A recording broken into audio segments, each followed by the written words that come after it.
زمانی خوب زمانی بد، شمال تند بود و هوای سرد، هوای ابری بودم سرد. دیدم زیبا دختره با چشمی سرد، میشینی و میبینی یک پروانه که دارد پر میزند در نزد یک لانه. میشینی و میبینی آه چی دردانه. تمام شد همسایه و آغاز شد افسانه. چی کنم من هم راحت صحرا برم، پر بزنم کنارت هر جا برم. وقتی به یادم مارم تنها کیم، بشینی بپرسی از حال دلم.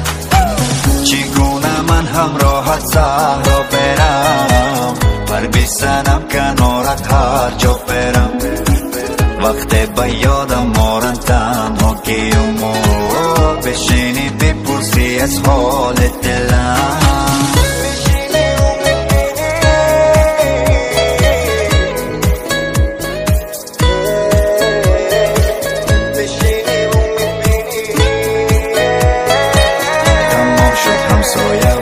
آغاز شد افسانه.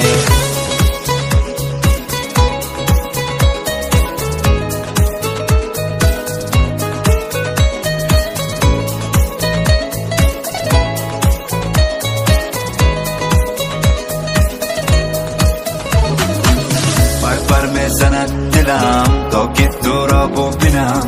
تو پروانه شب و من شمع این منزلم. وقتی که تو را بینم همزمان من در میگیرم.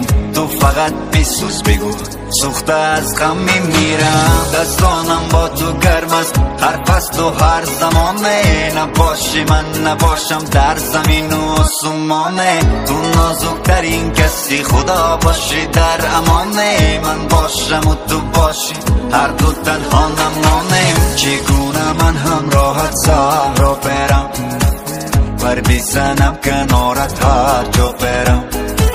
وقتی به یادم مارم تنها کیم، بشینی بپرسی از حال دلم.